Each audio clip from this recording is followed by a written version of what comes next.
Welcome back to the West Ham Network. This is your review show. You've just witnessed West Ham take on Brentford away from home in the FA Cup, and we have won the game 1-0.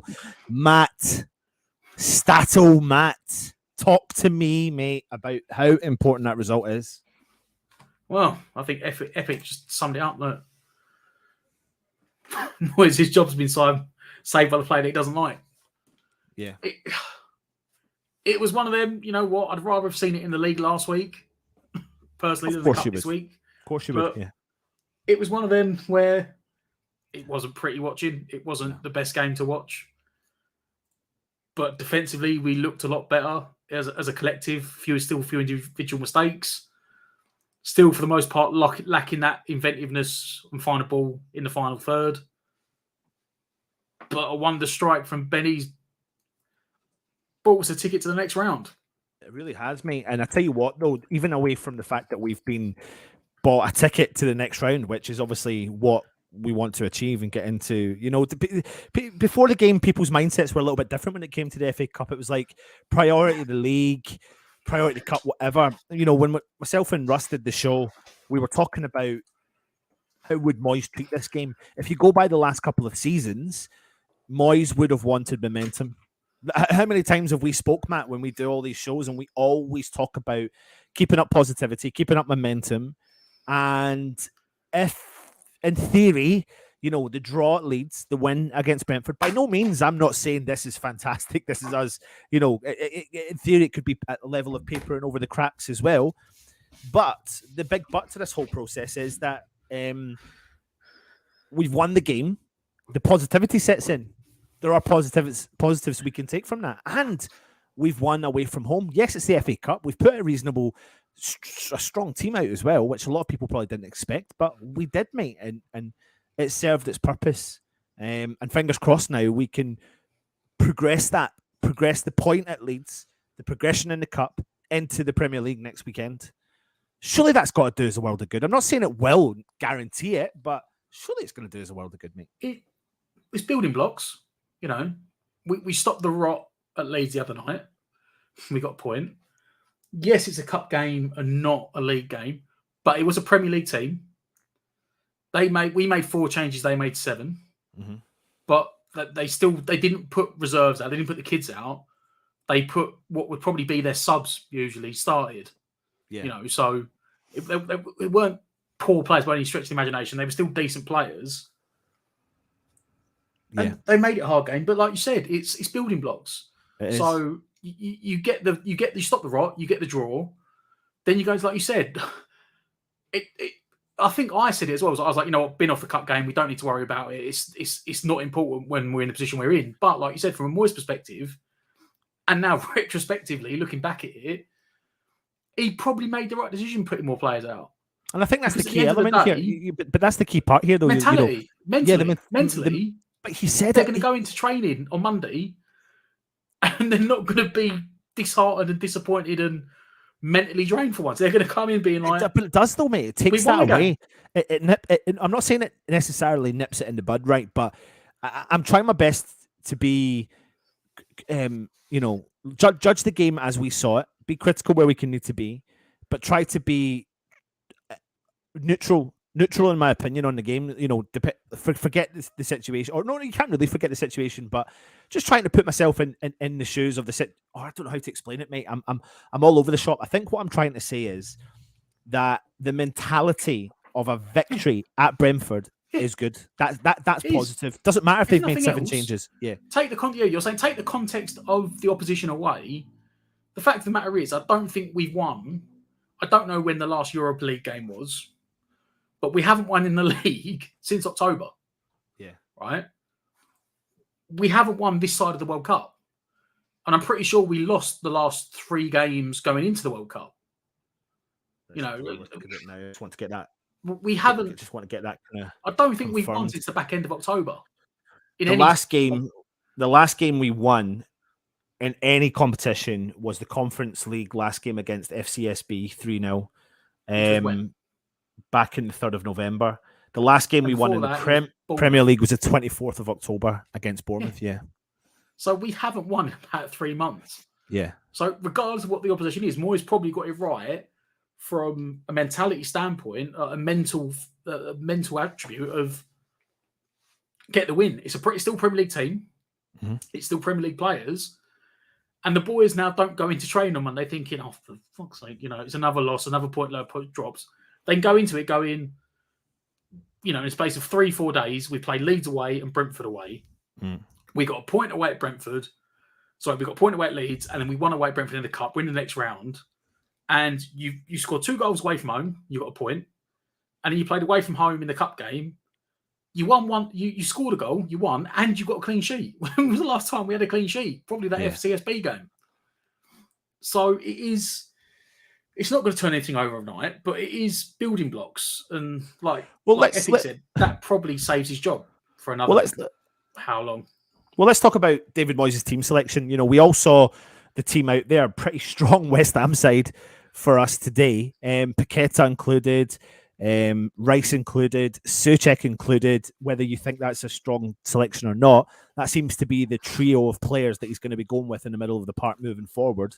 And Agard, featuring Fabianski starting and goal, and Agard did have a good game. But what was your initial thoughts when you seen the starting lineup? Were you concerned about the fact that he'd gone so strong?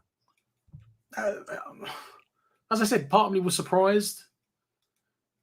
I mean, I was very surprised that Areola hasn't featured, considering that is his position. At the moment, he's the cup goalkeeper. Yeah. So maybe he's got a knock. Maybe he's now switched it and he's going to be the first choice keeper. Yeah. Don't know. But Aguerd probably needed the minutes. Ogbonna probably needs the minutes. Emerson. But to be honest as well, though, the other element of it is if this is going to be the way he's going to be moving forward, he's going to want to play within reason a trio of players that could change the dynamics of our season. I'm not saying it will. It could. Paqueta was pretty instrumental in the game. He did give the ball away a couple of times, but that's his role. I'm not saying his role's not to give the ball away. His role's to be progressive as a footballer. Yeah, and that's he's the guy that's got to he's got to try and thread the ball through the lines. Yeah, which you're not going to get every time because even if he plays the right ball, the player he's playing alongside may not make the run.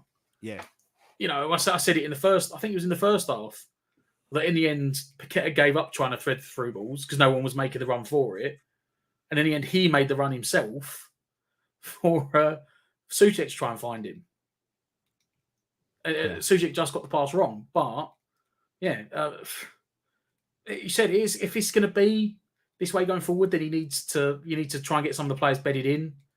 It was a 5-3-2, and then when Benrahma came on, he changed it to a 5-2-3, if you want to say it. But it did expose what are for me the 3 positions that are really letting us down right now, or maybe the 4 positions even. And Antonio done well in parts holding the ball up. But, I thought it was quite funny that Moyes, I don't know if it was today or yesterday, that Moyes made the point at the press conference that Scamacca needs to get in the box more after his goal the other day. Mm-hmm. And we barely saw anyone in the box today because he played Bowen and Antonio up front. And they both drifted out to the natural wings. Good question. Does Moyes know his best team? No.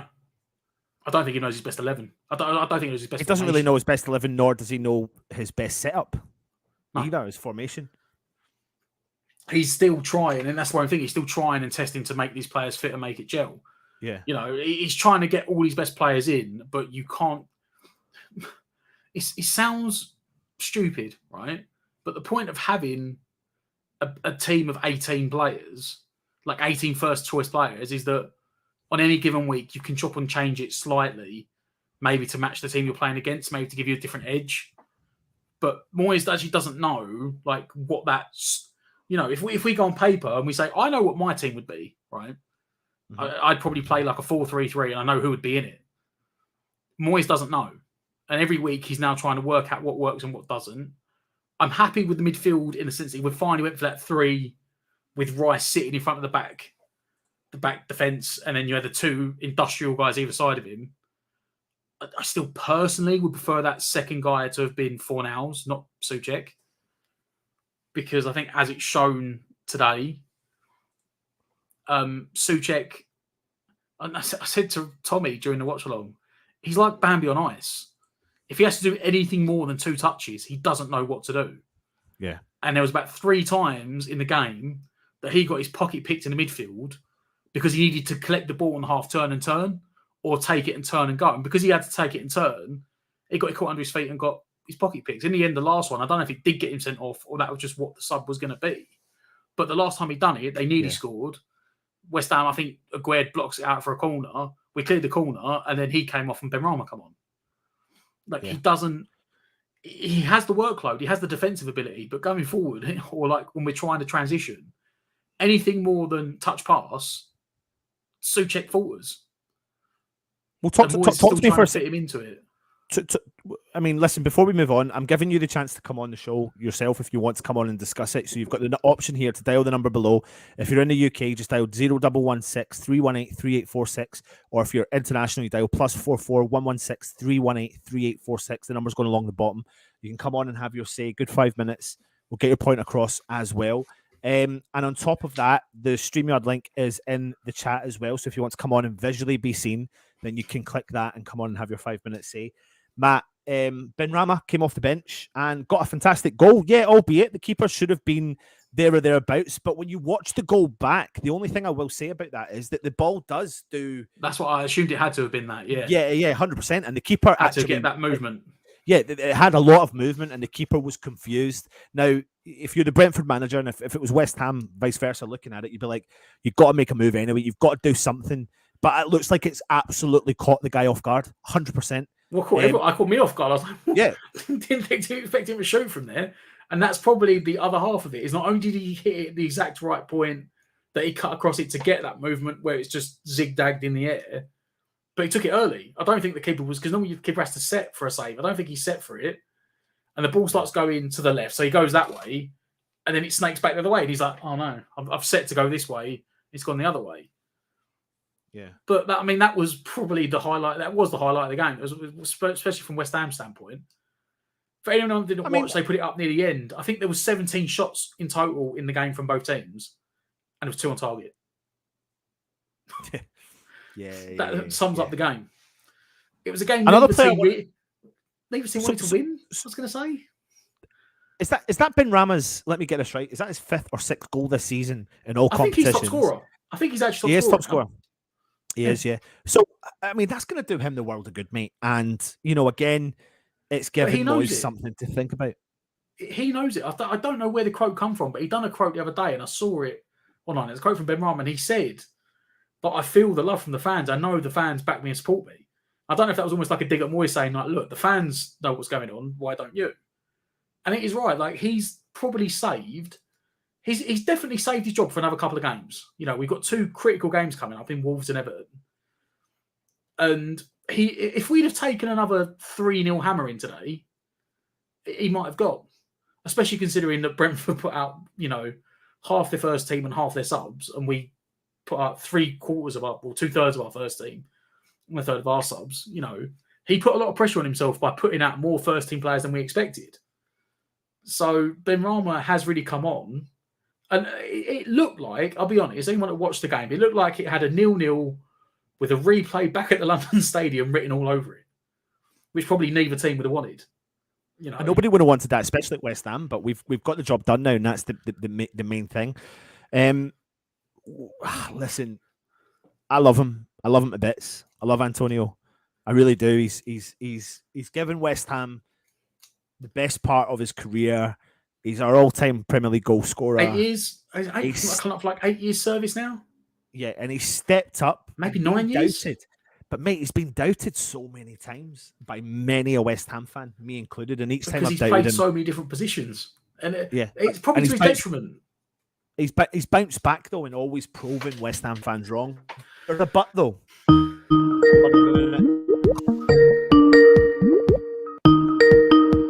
Matt, you can tell me if you can hear them live. If you can hear me, you are you're live on the West Ham. You can tell me if you can Hello, buddy. It's Clive. Budgie. Oh, Budgie boy, how you doing, mate? How you doing? All right? Yeah, Budgie, you need to just so you know, mate, you need to turn off the background YouTube because we can hear the kind of background noise from that. Got it. Hang on. There we go. It's off. Budgie, I hope you're well, mate. I know your circumstances. I won't be talking about it too much, but I just hope we're all thinking about you anyway, mate. But you've just watched. Yeah, I'm good. Yeah, we've just watched the game. What do you think, mate? Mm-hmm. Well, do you know what? I was actually pleasantly surprised with the approach from the guys that were on the field. But I have to be honest, I think that Ben Rama has got to have been the best player we've had this season. He came on, he made a massive difference, he got the goal. You know, I think actually Ben Rama is underestimated by, you know, a major percentage of the fan base, etc. So, yeah. I think Ben Rama should be starting, if I'm honest with you. There's always been this kind of debate, hasn't there, Budgie, about the Ben Rama situation. Mm-hmm. It's like, should he, shouldn't he? Does Moyes like him? Does Moyes not like him? Many people were kind of indecisive on what team we should have put out for calling for what you would call the Europa Conference team, but the majority of those players, really, in theory, were our starting 11. I think maybe 7 of them or something like that. And questionably, some of the other players can challenge that. So Ben Rama didn't start in the game, but he did come on and he did make a bit of a difference. And I mean, it's a great goal. I mean, people are calling the keeper to have saved it from a better angle. And I think he's caught him off guard. The ball's wavered a few times in the air. But he's really he's surely, to God, he's calling the message to Moyes. Do you know what? Give me that position. I mean, Budgie, out the left or through the middle, where would you play? Where would you play him? What, Benny? Yeah. Well, do you know what? I would actually give him a free rein across that midfield because, to be fair with you, if you restrict him, it restricts his capability. Whereas if you give him a free rein, then he becomes the player that he always was at Brentford, and that we thought we'd bought. If I'm honest with you, I think that Ben Rama should not be restricted as to where you're going to play, what you're going to do. I think Ben Rama should be given a free rein, and there's not many players in the West Ham squad right now that I think that should be given that. Him and Paqueta are probably the only two. I do agree with you there, Budgie, to be honest. I think players like Ben Rama feed off of players like Paqueta. You know, Paqueta looks up and looks for creativity. In actual fact, I've seen some people in the comments from the Matchday Live and from this show just now. People are actually saying that there's not many people in our team that think on the same wavelength as Paqueta. So Paqueta sometimes loses the ball because he's so quick thinking at getting the ball forward that we lack that creative minds going forward. Mm-hmm. Yeah, exactly that. And, you know, I think the only player that's probably 2/3 of the way on his level is Scamacca. I mean, look at the 2 assists that Paqueta has had for Scamacca in recent games. They've been absolutely incredible. And Scamacca has literally fed off of what Paqueta has done. And I think that if we give a little more time and effort into training and perfecting that partnership, I think we got good things coming. I really do believe. Budgie, I mean, another thing. Another thing to consider as well here. Myself and Matt spoke about it. I mean, where are you at in terms of a few questions here? We put out a strong side today, and we walked away with the victory. Mm-hmm. We stopped in a draw against Leeds at Leeds. So 2 away games. We've drew in the league. We've won in the FA Cup. What does it do for the mindset of them and the players?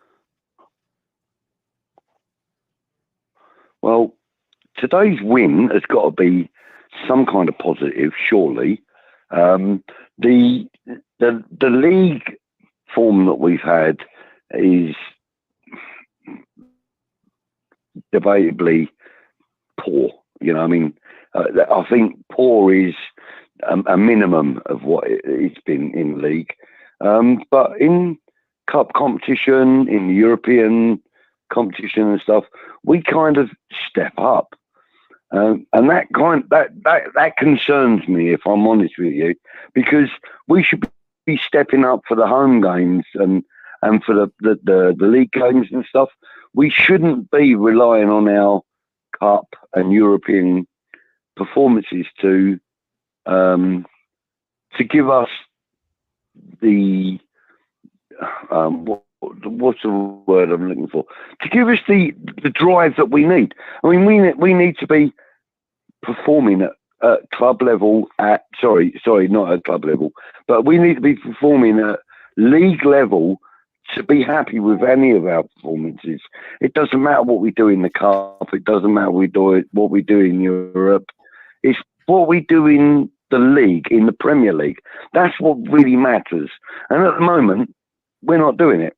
Yeah. You know, we're really not doing it. What's your thoughts on the Paquetá and Rice partnership in the middle of the park? You happy with that? You got concerns there?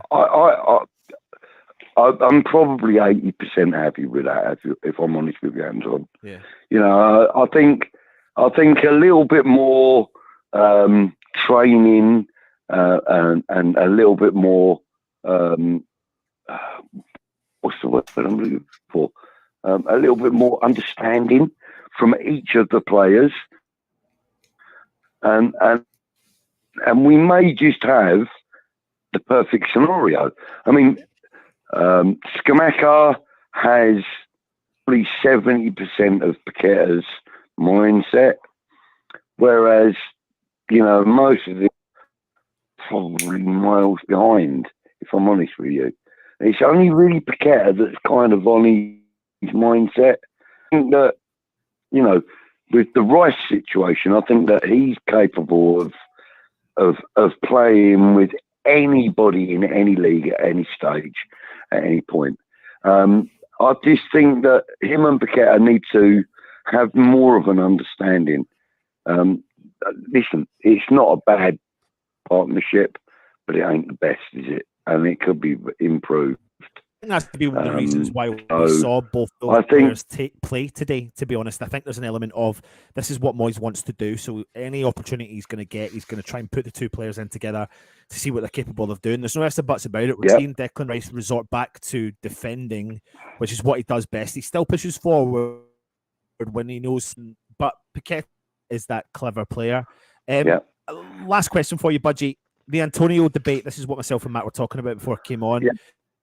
I mean, love the guy. I've always loved the guy. He's given everything for the team. I can't rely on him anymore. And I'm not meaning that in a negative manner. I'm meaning it on such as that I think we really should go into the market and bring in someone else in that can challenge Scamacca. And if Antonio, you know... I agree. Then Antonio, that would hopefully drive Antonio on further. I mean, Matt, how old's Antonio? Is he 32? Is he? Something like that? 33 in March. 31, 32, yeah. I mean, he's not a spring chicken anymore, is he? No.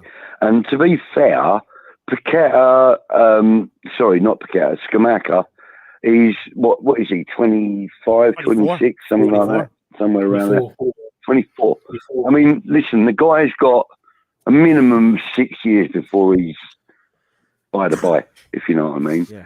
And if we can get maybe 2 to 3 years of his best football out of him, then we've had a right result. But to me, I think that, you know, Paquetá, Scamacca, and you know, when he's fit, I think Maxwell Cornet is going to be imperative to us. I think he's going to be a massive deal for us. I completely agree with you on that point there, Budgie. I think that the injury to Cornet could be one of our biggest things this season. He really is he's the sort of player that bridges that gap. I think Fornals has been showing recently why we've maybe lacked in games when he hasn't played, because he does actually bridge the gap between the midfield and the forward. But that's something that Cornet does. If you think back to all of his involvements before he picked up that injury, he was involved in neither all the goals or all the incidences that progressed West Ham forward. because he's a forward-thinking winger. So he's definitely been a massive impact. Sum it up for me, Budgie, before you head, mate. Yep. Sum it up for me, Budgie. Before I've lost you. Can you hear me? Sum it up for me. All right. Okay. Yeah. I think that tonight's game was kind of on the line. It was kind of really quite risky. We could have been quite embarrassed by it. We've done really well to get the 1-0 win. Okay, we were fortunate that Brentford didn't start with every single one of their top quality first team choices. I think we were quite lucky with that. But in general, I think that, we came out, we showed what we were wanting to do. We proved the point. It was only a 1-0 win. And to be fair, that's all you flipping need is a 1-0 win. Yep. You don't need anything more than that. But for me, I think David Moyes has kind of stretched his limitations a little bit. I'm probably, if I'm honest with you, I'm probably within the Moyes out group. But at this moment in time, I'm happy to support the club, the manager, the team that he selects, the Stone and so forth. But I really do believe that there's so much more to come.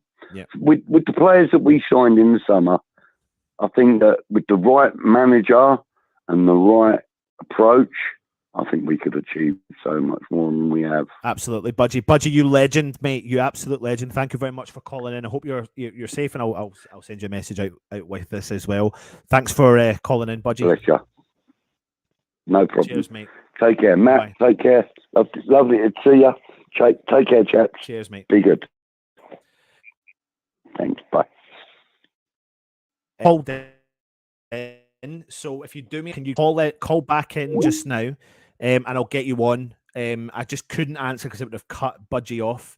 So I'm not going to read the number out. I'll say the last 2 digits. It ends in 81. So if you dial in just now, you've got your opening to with 2 missed calls. So click dial in and I'll answer it for you just now as well. What do you think on what Budgie said, Matt? Oh, Matt, you're muted. Yeah, unmute yourself. I think we'll always back the team, back the manager. I don't think Moyes knows what to do with Ben Rama. The momentum's a big thing, like I said. Hopefully we can maybe take that and go forward. Cornet has been and it is a massive miss because he offers something we don't really have, which is pace. Which is why I did wonder if that's why he brought Oko Flex back, because at least he has a bit of pace on the wing. Matt.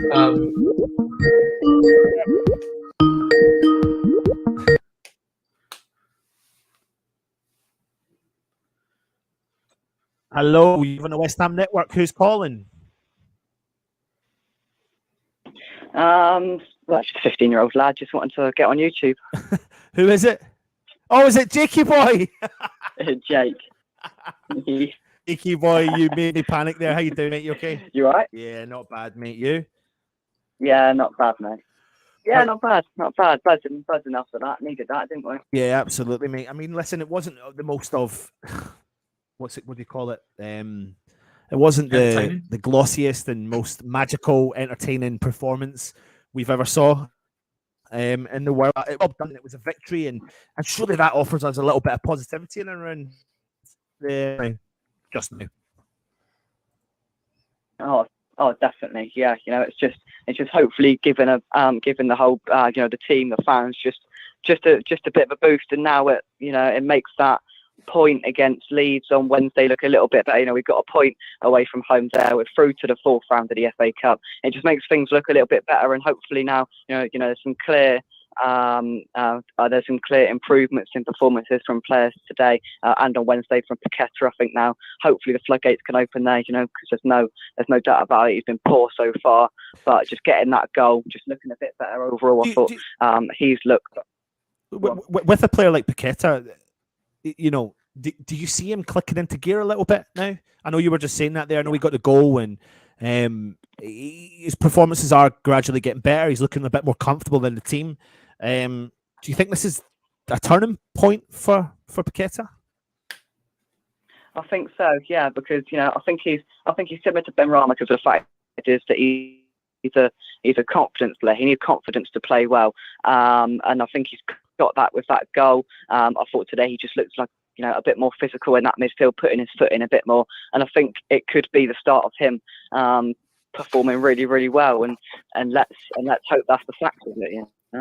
Yeah, absolutely. A player we haven't discussed yet, Ben Johnson, got re-included back into the lineup today. I've kind of been making reasonable calls for bringing him back into the team. Full stop. A lot of people saying that maybe we're not because he hasn't signed this contract. We've still got a bit of time on our side with regards to the contract. I wouldn't worry too much about it, but we can't take away from the fact that when Ben Johnson was in our side last year, Jake, that we played some of our best football in the last decade. And he was one of the players as to the reason why we progressed. Is that a fair statement? And what do you think of his performance today? Yeah, I think he's more suited to a right back, not a right back role.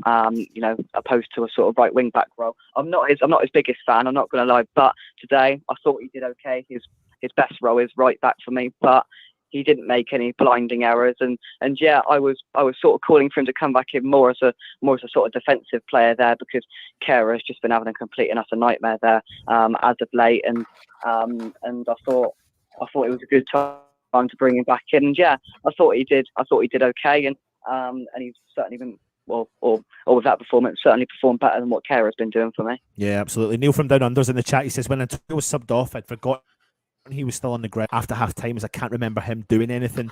I just mentioned it before you came on, Jake. The Antonio situation for me is that I think it's really been highlighted at the fact that we need someone else.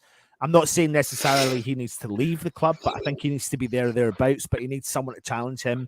It's good that Devon's on the bench and Devon's getting a little bit of a run out, but I think if anything, it's highlighted to me, especially today, a couple of times when Antonio got the ball, he ran at the defence and he just simply lost it. He simply just literally handed the ball to the opposition sometimes, and it was really quite frustrating to watch. Yeah, I thought it was actually quite good to see Antonio back in there, because I think he has been. I'm more of a fan than a sort of person that criticises Antonio, because I see what he brings to the side, and today wasn't his best performance by any means. I'm not going to say that, but I did think it was quite refreshing seeing him up top. We know he's going to lose it sloppily by just playing it really well up the right hand side or whatever, and then one too many touches or a bad touch and he chucks it about 10 yards in front of him. We know he's going to do that, but I do like seeing him there, and I would like to see I think we heard that Scamacca's got a sort of minor training ground knock today, and I'd like to see him experiment with putting those two together, because Scamacca can help Antonio will help Scamacca, and putting those two together I think will benefit both of them. But I did like seeing Antonio back in there today for me. Yeah, absolutely. We've won the game, we're through to the next round, we don't have to do a replay, which is a positive, Jakey boy. How does Moyes bottle this up and move forward for the Wolves game?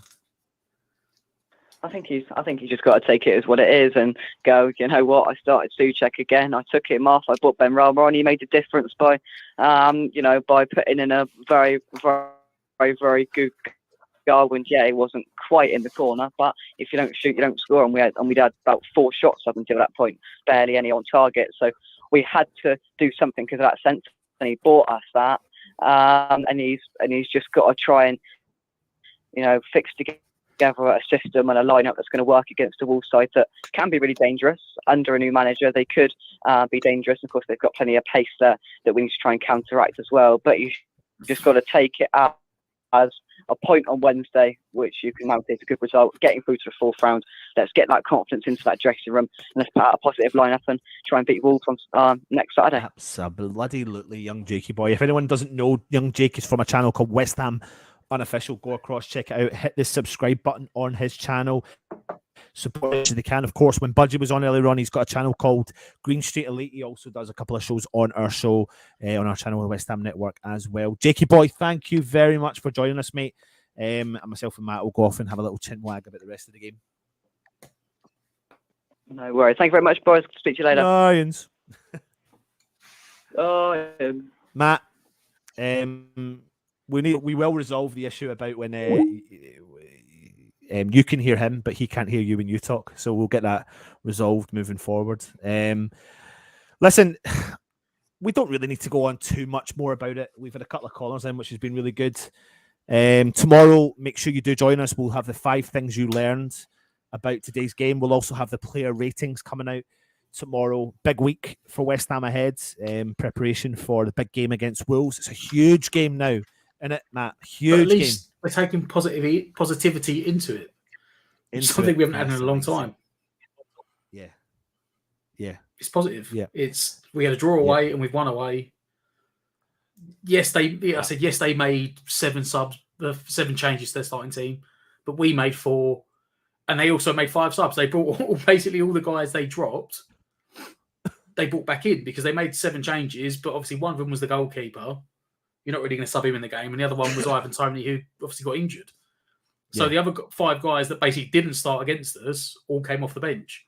And but equally though, mate, you could say that West Ham don't know where our starting 11 is. So even though we made 4 changes to the team, you could expect changes to be made from that team that we saw and against outfield changes Leeds as well. Yeah. Big decisions coming West Ham's way for the Wolves game, but a little bit of positivity, and that's like what Matt said. Moving into the game, we've got a little bit of positivity moving into it. So fingers crossed we can keep that momentum going. On top of this, Newcastle have been knocked out the FA Cup tonight as well. Sheffield Wednesday. There you go. So it looks like they're concentrating solely on the league this year. They've got nothing else. Could you blame them? Yeah, no. Sitting in 4th. No. Yeah. Like they're in that position. Like Brentford surprised me. I'll be honest, because Brentford are, I think, 8th or 9th, somewhere around there. They're just I think they're just behind Liverpool, but they're realistically probably not. I mean, maybe they can make a late push for the Europa Conference place. Yeah. This is an interesting point. Ronda and Tony Tanti. Wolves have made 9 changes. They're looking at a 6-pointer against us.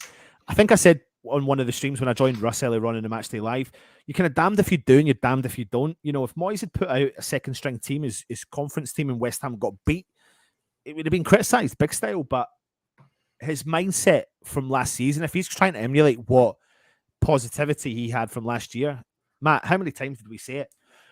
He'll take every cup competition as serious as he possibly can. He'll always play Jared Bowen. Jared Bowen's fitness levels are through the roof. He may not be picking up a bit of form. I thought he had an okay game again today. He's progressively getting better, slowly but surely, but he is. Paqueta, slowly but surely getting a little bit better as well. Ben Rama banging in a couple of goals. Souček's performance wasn't awful tonight. His last 2 performances for West Ham have been better. Declan Rice, putting in a 7 tonight. I know the player ratings are tomorrow, but not a 6, so a 7, so it's progressive better. Agerd walked away with a really good performance. You had a really good game. You were really impressed with him, weren't you? It was the fact that he actually was proactive in the defence.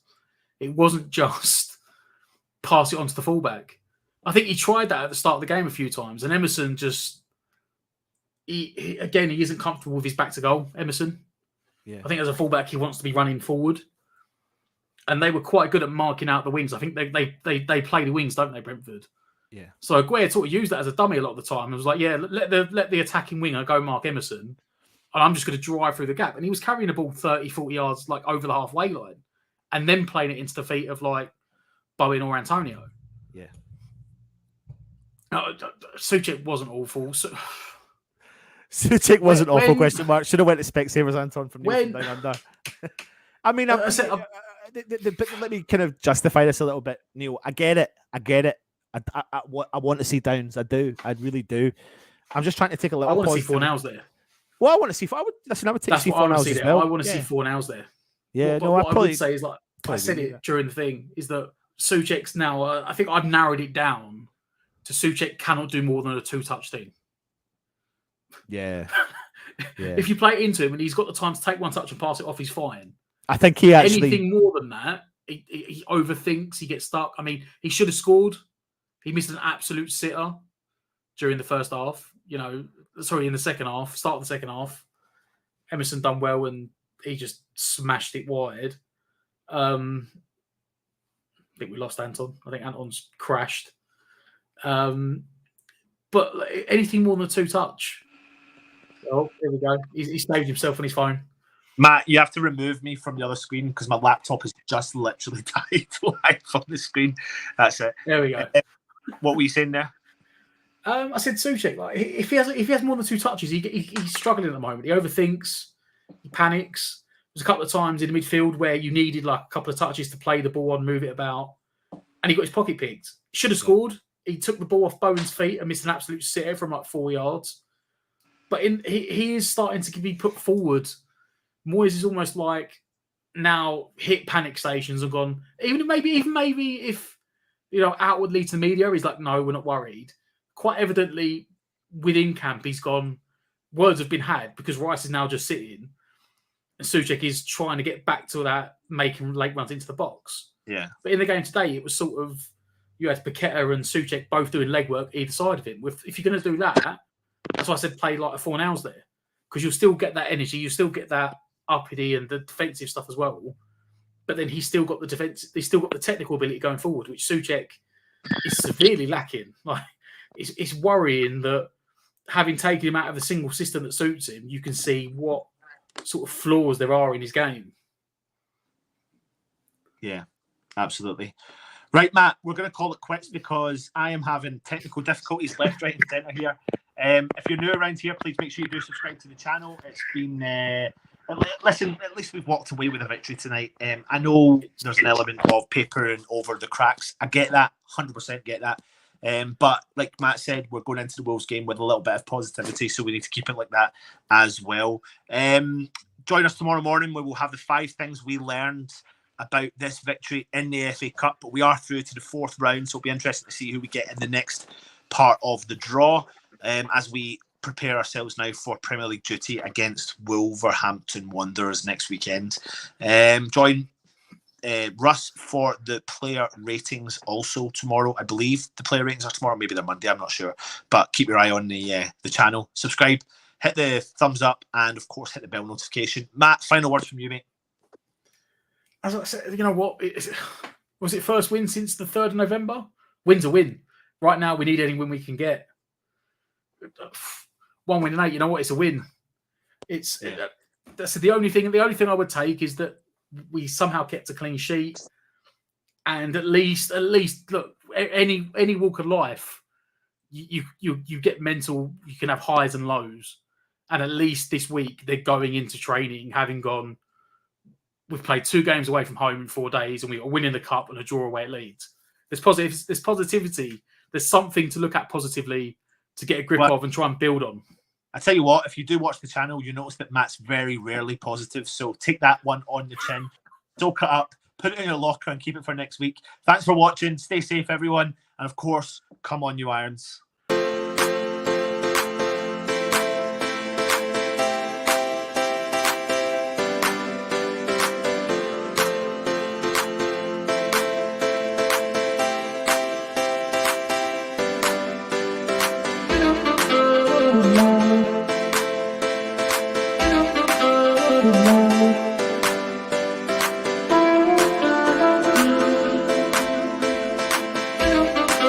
Oh,